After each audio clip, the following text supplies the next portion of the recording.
We from Brooklyn, we're scrapping, it's part of life. So we happen to be the type of journalists to start a fight. I was raised in Gleason's, I was in the precinct, but I beat the case with my sweet peak defense. You drinking if you think you beating us. If I have to, I'ma put on Margarito's gloves. I'm in the Barclays like I own it. What you expected? The way I seized the moment, they thought I was epileptic. The fight game can't survive without me. I throw shots that make fighters spit out their mouthpiece. Never days off, only days on. I represent the hood like I'm Trayvon. These moments in boxing are so proper, like when Floyd told Oscar he beat his whole roster. It's our action that speaks the loudest. Though we the sweet scientists, there ain't nothing sweet about us. What's going on? It's your boy Ak. And this is Barack, the boxing bully. We are the sweet scientists on thisis50.com. And we have here the heavyweight of the hour, just fought last week. I don't know if his hands are broken, but the guy that he was fighting, he got hit so many times in the head. He had I know Duhopper's face is broken. Yeah, that's what I mean. But I mean, his head was like that, like a ring post. How you feeling, brother? I feel good, man. I just had a cheeseburger, you know, I had a quick little meeting. And, well, that's why you were late? Oh, okay. I had to stop and get that, get that burger. Don't do no plugs. Don't do no McDonald's plugs. Never. Not till they cut that check. You know what I mean? Big, you might come out with some burgers, right? Big Baby Burgers or something? Yeah, we're talking about it. Big Baby Burgers. We're talking about that. Say that fast. Big Baby Burgers. Big Baby Burgers. Big Baby Daycare, Big Baby Car Wash. Damn, Big Baby dealership. I'm trying to put the whole plug together, man. I mean... No. Listen, I mean, as soon as the fight was over, there are talks around, and people are talking. Anthony Joshua, who's you know, the big heavyweight across the pond for those who've been on the rock for the last few years. I mean, that's a fight that could potentially really happen next. Yeah, for you, right? That's what they say. You know, man. You're not believing it? Nah, you know.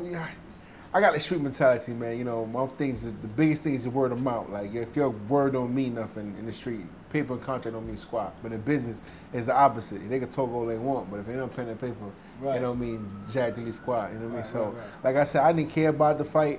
Like, I heard about it. I said, I'm more focused on Johan Duhopper, and if it happened to happen. So when you say you heard about it, do you hearing it from Eddie's mouth, or are you just hearing about it like we hearing about it? I heard about it. I heard about it. The first time I heard it from Eddie Hearn's mouth was at the open workout in the Barclays Center. That was the first time I heard it on the camera when he did it with what's his name? I think what's his name? Raheem Radio. That was the first time he actually verbally came out and told me about the whole thing. You look fantastic stopping Johan Duhopper, blah blah blah. I'm like, first of all, Deontay got lucky in the 11th round, and that was on the guy who had 3 weeks to train.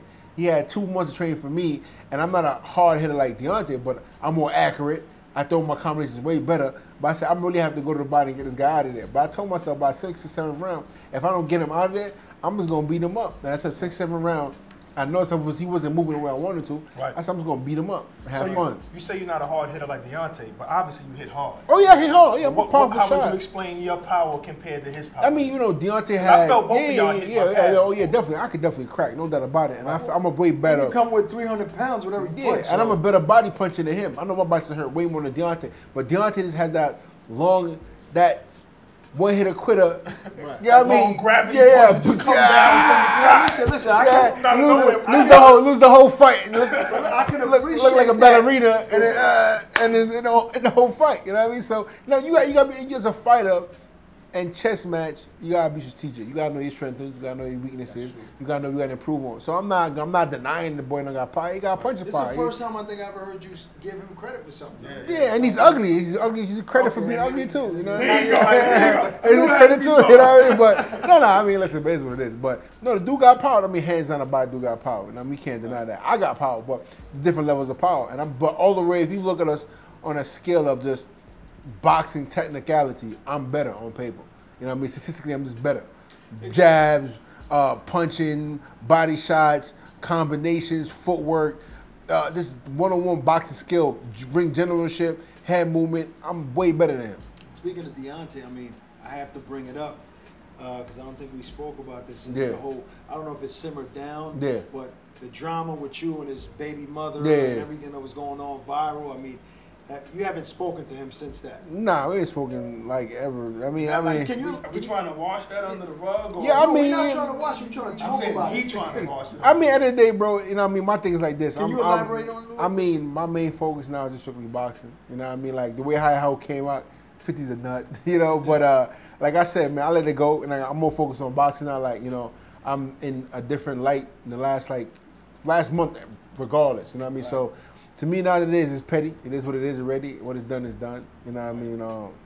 I'm big baby, though. It is what it is, man. That's what I'm talking about. If we're gonna step in the ring, we're gonna step in the ring. If you want to do street, all you gotta do is blow the whistle, and it's gonna go a different story. See, but that's not what we get paid for. That's what I'm trying to say, exactly. So when people were talking about body bags and all that, I'm like, bruh, you're not built like that. So please stop that. Because when you come to Brooklyn, you're a visitor. You're a guest. You know what I mean? We know where your hotel's at. We know where you're at. Your whole thing's are scheduled. So for them to talk crazy like that is a whole different story. Like, when I'm buying that talk. Nah, hell no, I ain't buying that talk because it's gangsters move with silence. You know what I mean? It's the reason why you see me move by myself is because my family is just erratically, just mentally unfunctional creatures. You know what I mean? So I move by myself a lot. It's just the first time you see me come out my last fight. I had like 7, 8, 9 guys with me, all big 6%. I saw them. You know what I mean? So that's the first time I really came around anybody, and that's because they put it in my ear like, yo, we coming with you, not, you know, if they bully me, come with me. I'm like, all right, let's go. You know what I mean? So it's like, if my cousins tell me, yo, they rolling with me, I'm not even gonna fight it. Like, let's go. You know what I mean? Because I know how I am already. So I let it be back. I'm by myself today. I just chill, man. Because once it get to that level, it's a different mentality. No more cheeseburger talk. Right. No more cheeseburger talk. Now, we was talking to your publicist earlier. Right? Yeah. You know, she said that even though you might look pretty in your nice little shirt, yeah. You know what I'm saying? She said you had a bumpy ride. Yeah. She said that, you know, even though you're still with the same promoter, Dimitri yeah. Salita, that it wasn't as nice as it looks. Oh, hell no. Hell no. Hell no. I mean, if you want to talk about it from a friendship level, like I know dude got 16 years old. He is a good person, but when it comes to business, he's a different animal. He's not the most. He wouldn't be the first person I'd go with, you know what I mean? But I've learned how to maneuver. Like I said, I've learned how to maneuver and educate myself in the boxing business. So there's so much that I'm allowing him to get away with, or try to feed me bullshit, BS. You know what I mean? So I've understand that. You know, you don't take nothing personal. It's just business. NPJB, right. Nothing personal. You learned a lot from it. Oh yeah, I learned a lot from it. Most definitely. I felt like, you know, in the situation I've gotten there with him, it allowed me to open up my company a lot faster. Because if he wasn't being, you know, slimy and doing stuff under the rug, I would have jumped to do my promotion coming right there. Mm-hmm. I thought that I had to become a heavyweight champion to get these kind of, you know, the checks you getting now. Yeah, with the Louis bag on. Yeah. Listen. I was getting checks before boxing started blowing up. You know, I mean, I've always been in the streets doing my little ins and outs stuff to try to make money. Not legal, you know, a right way. You know what I mean? The right way. Okay. But I'm just saying, though, I've always learned business. You know, I was flipping cars. You know, my stepfather was a used car dealer, so we was doing that.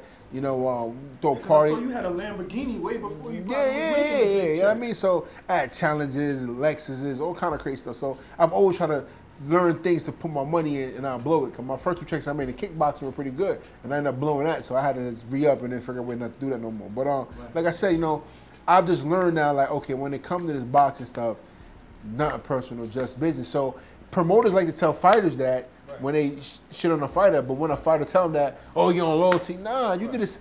You have 10 other fighters on your roster. Right. That's a good point. You know, Dimitri has a lot of other fighters on his roster. Muhammad ain't really blowing up other than Christian Shields. Right. And Chris got 2 gold medals. You know what I mean? It's a little different. Right. You don't hear nothing about nobody else on his roster making any other noise. You know what I mean? So, any other fighters. You know what I mean? So, like I said before, so I know where I stand. I know what I'm bringing to the table. So when I want something to get done, it's going to get done. And that's why I'm at this point now, because I'm about to fight for a world title sooner or later. Right. And I want some things on my shit to run a certain way. And you're my partner, you're not my promoter. But you tied into him for a little longer, right? Yeah, for sure. So after that, you know, once that day gets there, are you guys splitting ways for sure? I mean, listen, of course, I mean, you got to put it like this. Any slave master, that's how I put it. Even though it's not that slave mentality, that slave terminology, because he working with me. I don't work for him. But I put in my mind, it's still a slave mentality because he won't get no money if I don't put in no money. But according to Kanye's book, yeah, by choice, you was okay. No. Because in the beginning, understand, it's not never by choice. If I could have done it from the beginning, I would have. But where how boxing is structured is,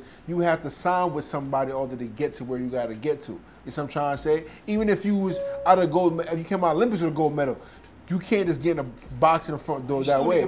You still need a promoter. But it looks like Al Heyman, who's not a promoter, is kind of getting rid of that old regime that you don't necessarily have. He tried to get rid of it. I mean, you gotta understand, there's a lot of things that go on with Al. Like, I've many conversations with Al on Business Talk. So I'm not. You've spoken to Al? Yeah, many. He actually speaks. Yeah, hands down, he's dope. He's a dope guy from what I've seen and what I've learned. But if you go about what you see on social media or the article and stuff like that, it's just that he's found ways in order to conduct business without him actually physically doing it. So I'm trying to say through other promotional entities. You know what I mean? Other promoters in that town, exactly. It's a whole big thing to it, but that's dope. That's the main thing to it. I think they both coincide. Like, you know, like Golden Boy, Top Rank, and Al Heyman. Obviously, it's been going good. Yeah. We've seen a lot of big fights from all of the promoters. Yeah. So I mean, but if after this contract is up, if Eddie Hearn comes to you and say, "Listen, we want to sign you," how's that conversation going to go? I mean, listen, I'm trying to work with big promoters right now. I mean, Dimitri knows that from the jump. Like,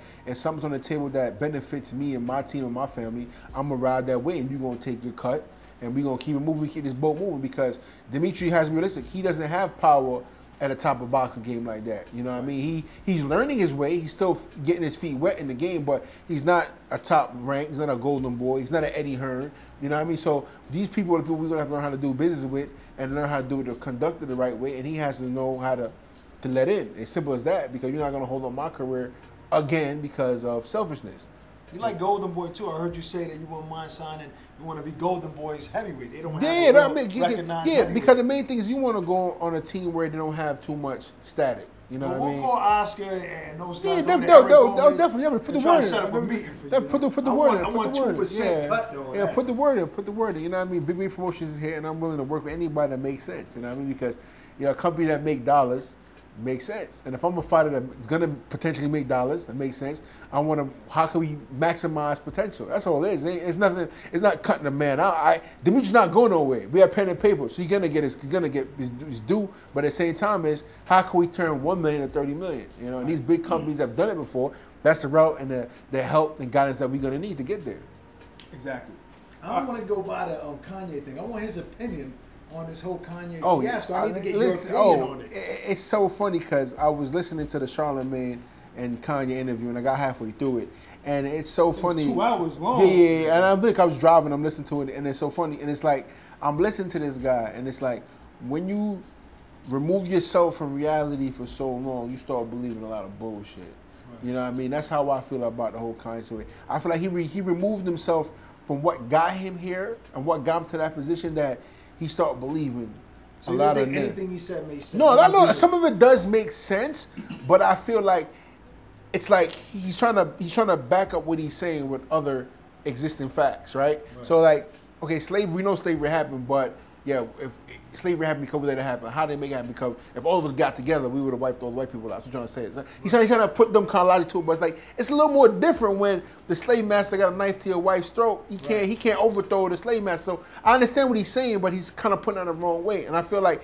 if old Kanye really was old Kanye and sat down and he thought about what he was saying before he said it, it would have came out a lot more different. You know what I'm trying to say? He tried to clean it up after. No. Do you think this is just for publicity? I think a lot of it's publicity. I feel like, he definitely got an album. I didn't even know the album was coming out to somebody put it in my ear. And I was like, oh, he pulling that crap again, Even when Eminem was getting on Trump, the Trump situation, he had an album coming out. So like for me, it's like when these artists just start doing that, you be like everybody else. But it works though. So I mean, how could you blame him to a degree? It's working because some radio stations I heard band playing Kanye songs. I'm not gonna be I haven't been on a Kanye wagon since my freshman year in high school.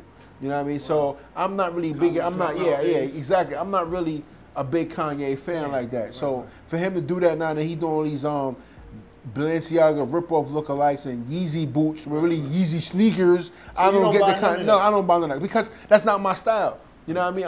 I'm a man. I'm a man's man. I'm a straight man. So I like clothes that fits. Man. I like clothes that looks like it belongs on a man. Damn. You know, so I gotta get rid of my Yeezys. Yeah, I'm not saying you on YouTube. I'm just saying the way listen. Well, if you're a straight man, there's certain clothes that are. I'm a man's man. I don't wear Yeezys. Exactly. Yeah, I mean, I'm lying. I don't own a pair.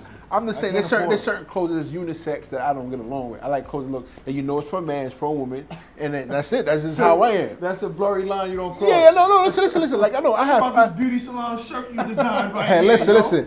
Hey, it show the pecs. It's a man's man. You know what I mean? I usually have the biggest pecs. I don't know. Yeah, my shit's crazy. Yeah, you know I see. But no, but chest talk here. Move on.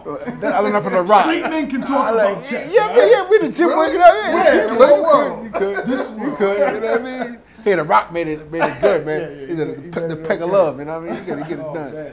Nah, man, but I feel like you know, even clothes for big guys is a whole other avenue too. You know what I mean? Like a lot of clothes, like suits or something. Yeah, like not that. even this, just everyday casual clothes for big guys. Yeah, instead of the big and tall. The regular stuff, or even you know the jogger pants that big guys trying to fit. I see it all the time. Like, what is he doing? Like, it's not for you, bro. Like, you know, it just you know what I mean. It's a lot of things. I mean, like I don't get me wrong. I love all my human beings. You know, lesbians, gay, black. Well, I love everybody. But I feel like you know people have to have that space to wear it, because you want to express yourself, but we still got to have them guidelines like where you can't wear that, you're not supposed to wear that. You know, we go to Jamaican parties and the bigger people in tight clothes. I'm like, why you doing that? You know what I mean? But in today's society, it's like everything's acceptable.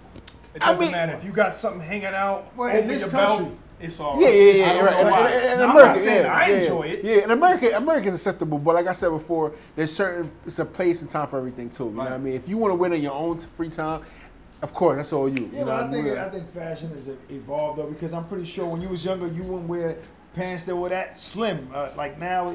Well, you know, I was raised in a Caribbean background. My brother basically I raised he's Jamaican, straight shotter, so he been wearing tight pants from forever. So I grew up watching him. Tank top. He wasn't even that kind of like, he was more like a straight cut shot. Like he's like, nah, me not wear that. Like me not wear that. So I grew up watching him. I'm like, my dad and my stepdad were like ladies' men, nice fitted shirt, big arms. The way I'm dressed now. So I've always watched like, oh, my mom's a beautiful lady, and this is what I'm getting that same thing. This is how you got exactly. So that's how I've done the whole time life growing up. I said, okay, I got to a point when I had like 17, 18, it went from being like everybody wanted Jordans, but I barely had Jordans. I was getting like shell toes. I was getting shoes, the Calvin Klein shoes, the Kendall Coaster. I afforded those kind of things, you know what I mean? So, and I know I stuck out a lot quicker too. When guys was dating girls, I was like 17, 16, 18. I'm 18 dating 25, 27-year-old women. I was like, oh, this is the purpose of it now. Now I get it. Do you think you're the big, like the most polarizing personality in the heavyweight division? Oh, hands down. Like compared to personality to the two other guys at the top of the hands sport. down. I mean, interview guys come to us and say you're the most sold out heavyweight right now. People want to interview because all we have to do is just put the camera on and that's it. You know, we know Deontay has explosive power, but when he does interviews, we're kind of like, you know, huh? You know, and I tell people, we all know he's taking speech therapy lessons. You know what I mean? His accent. What'd you say? Is that a fact? No, he takes speech therapy. Hands don't take speech therapy lessons. You know, you don't hear his accents as much.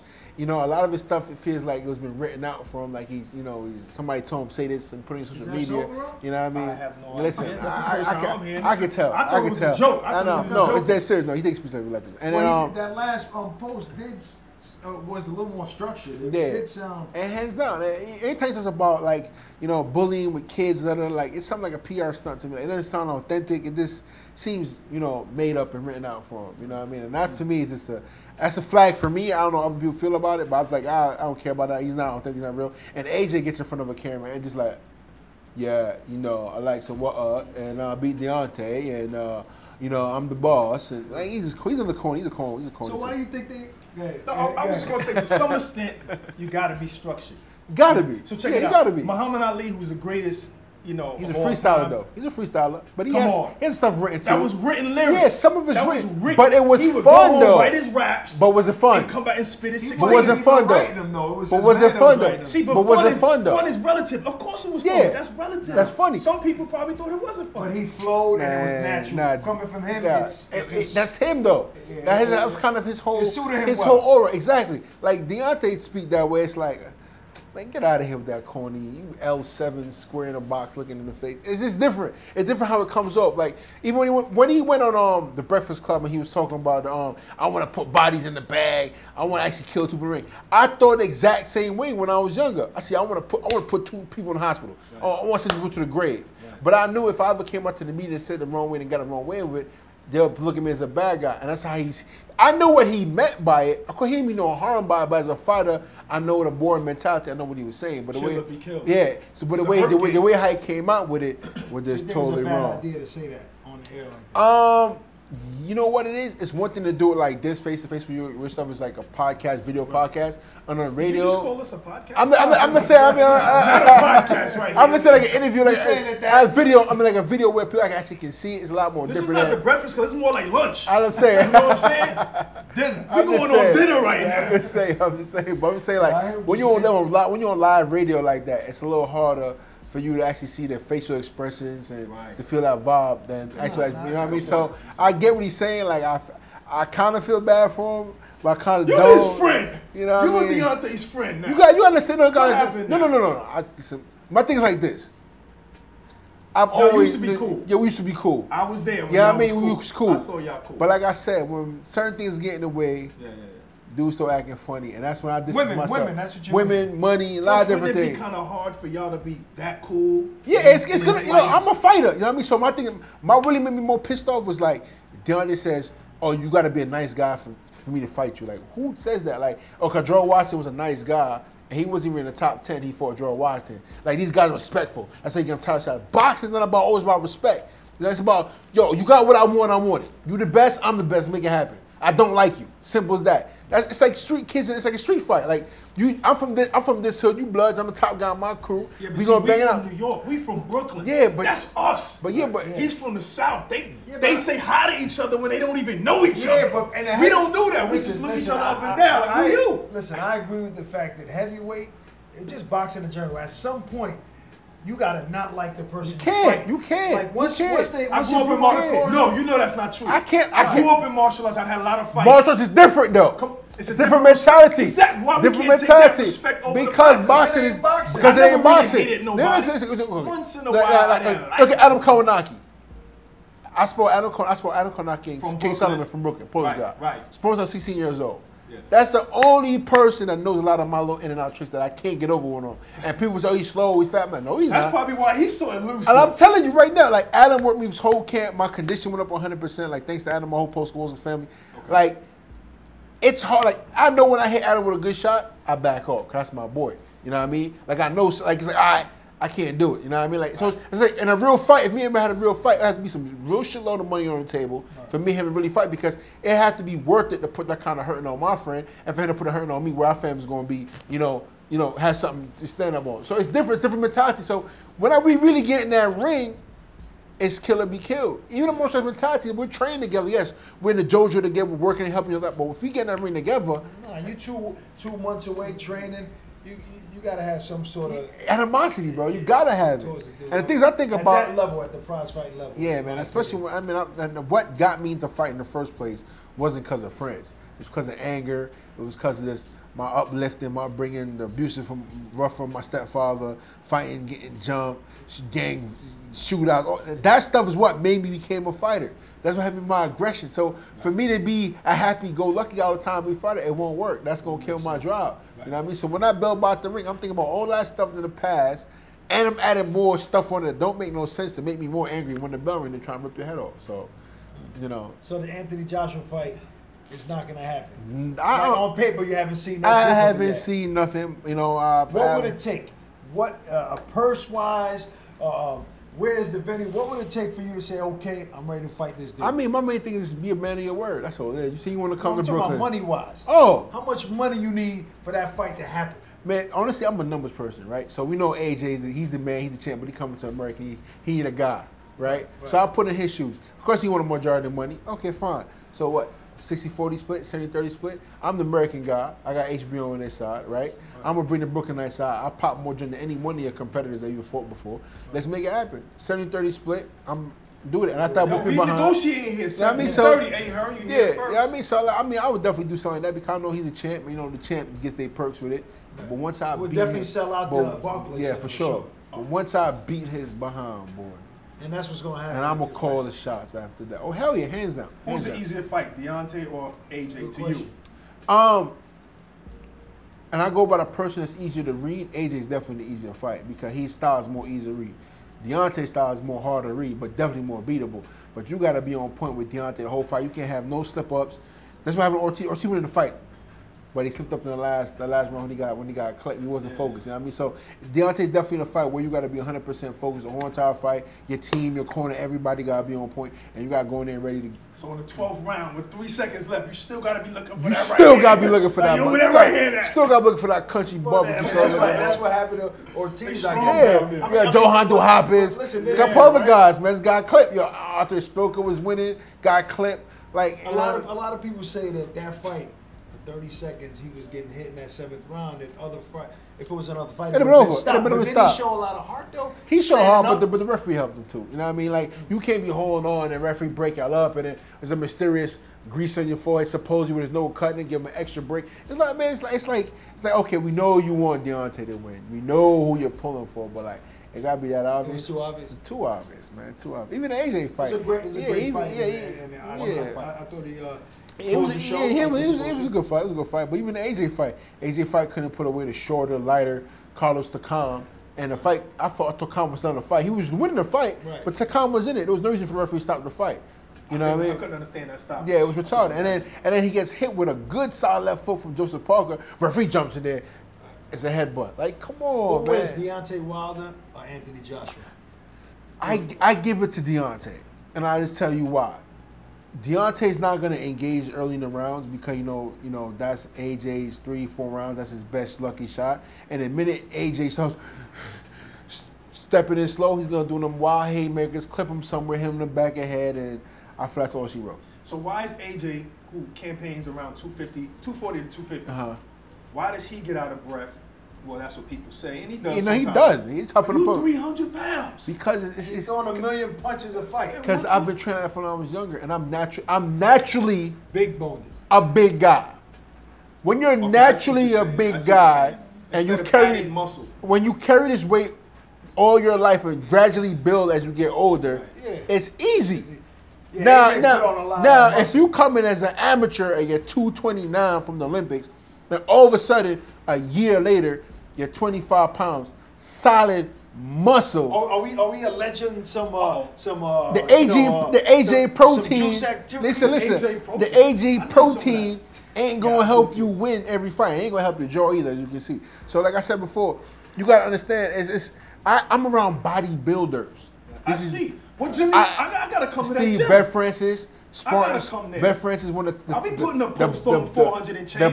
The bodybuilding mecca over here in the East Coast. I mean, Spartan.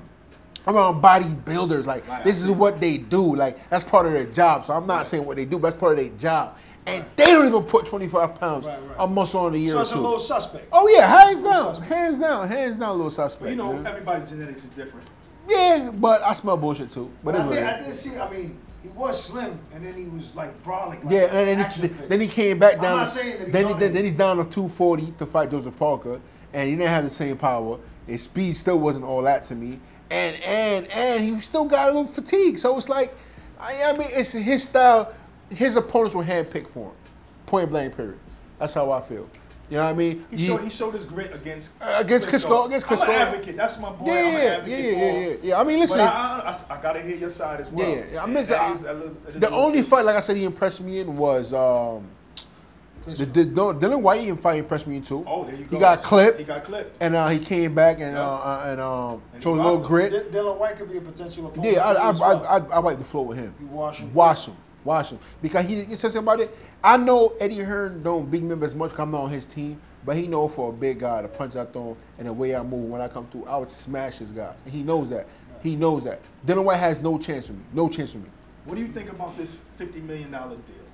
You know, he's offering him in an email, now he's counter-offering. What do you think about it? Do you think he should be doing this out in the public? I mean, any real business guy that wants to get a job done, they're going to meet face-to-face.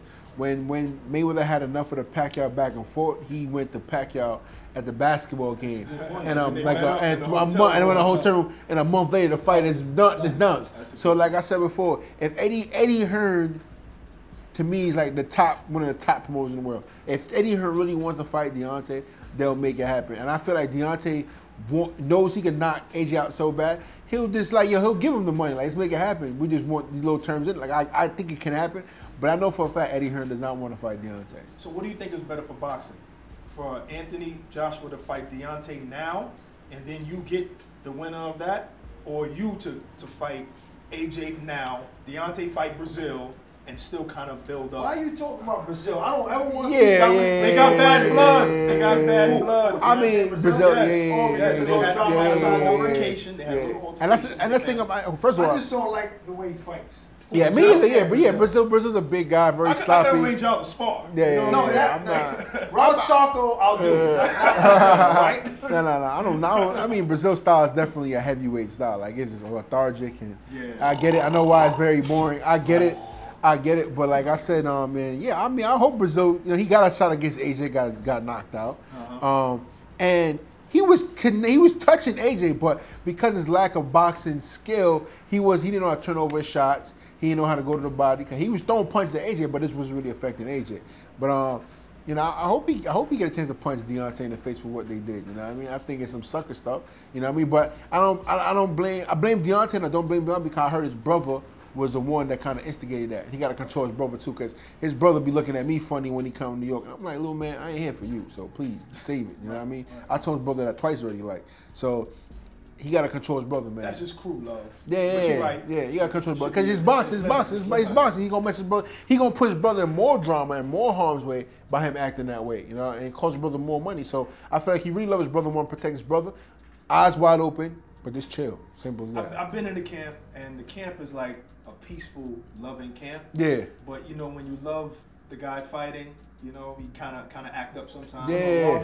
It's not Deontay that gets them like that. Yeah. You know? It's energy. Yeah, it's energy. It's energy. So you know, the brother, he's hyper. He's hyper. I get it. Well, listen, as soon as you find out if you are fighting AJ, we want to know ASAP. I want to put it out there. I'm excited. And I think that's a good fight for you, honestly. Oh yeah, you know what I mean? hands down. Listen, folks, one of the top heavyweights in the world, Jarrell. Am I pronouncing it right? Jarrell. Big Baby Miller. Look out for him soon on the screen near you.